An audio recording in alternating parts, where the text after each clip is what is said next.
Hi. Ooh. Okay, well, hello guys, and welcome to my channel. Well, my new channel. The old one is still up, it's not gone, but we are moving into a new direction, so I have a new channel. And yeah, this is my first video. I will be looking down because I do have notes, because this is a very important video. And I will be moving up and down, unfortunately, because I am not sitting down properly. I'm a bit short, my phone is a bit up. Yeah, this is a bit of a chaotic video, but hopefully you guys will, I don't know, learn something from it. I don't know. Okay, so today we will be talking a little bit about like spiritual warfare and about demons and Satan and all of that type of stuff and what all of those things mean. Also what I have personally learned from Satan in my kind of journey with him.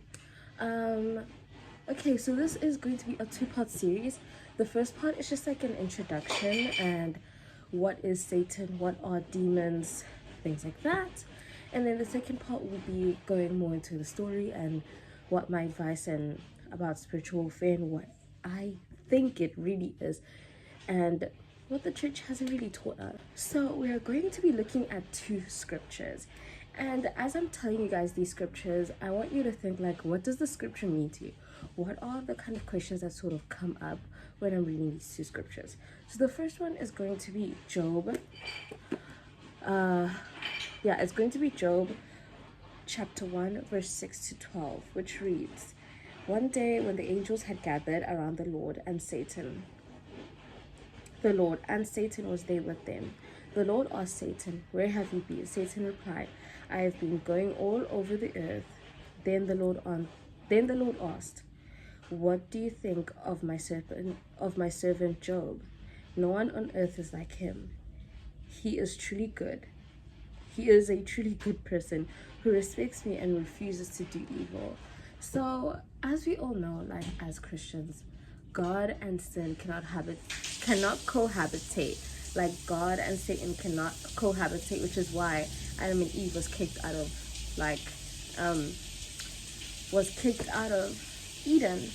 And so when we read Job, it's like, wait, Satan was in heaven? Like Satan and God cohabitate? Like how did God and Satan communicate if they were not in the same place, if they are sworn enemies, you know? Okay, and then the second scripture we are going to read is Matthew 16 verse 23, which says, "Jesus turned to Peter and said, 'Satan, get away from me. You are in my way because you think like everyone else and not like God.'" And so what does that mean? I mean, obviously it's like a joke, like, oh my gosh, if Jesus called me Satan, I would never speak ever again as like a disciple. Like I would stay away from him. I would think he hates me and things like that. But like, what did Jesus actually mean by calling Peter Satan? Like, what is Satan? Because truly from these two scriptures and others in the Bible, Satan doesn't sound like it means what we think it means. Okay, so the word Satan, especially in the Old Testament, is taken from the word ha-satan, which means the accuser. So this word can be used for anyone, or like, okay, first of all, let's check back. It means the accuser or someone who opposes God in any way, shape, or form. So this word can be used for anyone who opposes the will of God, or who stands in God's way, who stands in the way of his divine will being fulfilled on this earth. So anyone can be Satan. Anyone can be a Satan, which is why back in Matthew, Jesus called Peter Satan. He said, "Get away from me, Satan," which, like in that moment, Peter was being a hindrance against the will of God, against the will of Jesus. He was being a hindrance to him, to what he was trying to do. So in that moment, he was being Satan. In that moment, he was the Satan. So in the New Testament, the word Satan is taken from the Greek word diabolos, which means slanderer or devil. So the Greek word is kind of what it's kind of like, okay, when we talk about Satan today in the modern context, we are talking about the word diabolos. We're not necessarily referring to the word ha-satan. And so the word diabolos is basically, yeah, like what we mean is the word that we're using when we're talking about Satan, which is like this cosmic embodiment of evil, you know? But Satan didn't appear all at once in the Bible. In the Old Testament had no devil, it had no Satan. The Satan described in Job, Zechariah, and First Chronicles is a heavenly being that serves God, which is why that Satan was able to be in heaven, was able to, like, God was able to give him permission to do his job. Originally, Satan was a job description. It wasn't this cosmic being or like this cosmic embodiment of evil. It was a divine creature that God had created to be an accuser, to test his humans. Hence why Job was tested, and hence why God gave Satan the permission to test Job, right? So some people say that Satan is Archangel Samuel, or yeah, I think that's how you say his name, Archangel Samuel, which is the archangel of death. I've also read somewhere that he's also the ruler of hell. I don't know about that necessarily. You can do your own research regarding that, but what I do know is that for some people, they say that he is the accuser. He is the one who tests us. So basically, again, Satan evolved from like heavenly accuser to cosmic embodiment of evil in the New Testament. And this was because during those times, Jews took up Persian and Zoroastrian influences, which in those religions it talked of a cosmic battle between good and evil.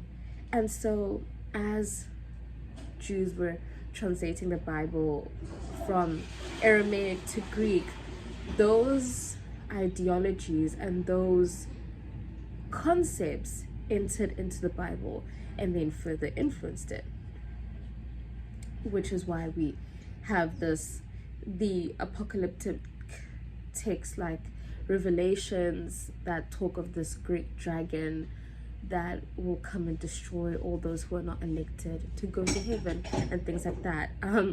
If you read further, those texts, or like if you do more research on those texts, let me say that those texts are not necessarily talking about our future now as Christians today. They're more so talking about the specific timeline that Peter, was it Peter? Whoever had those revelations in Revelation, whoever had those visions in Revelation, they were talking about that specific time, you know, they were talking about those specific instances.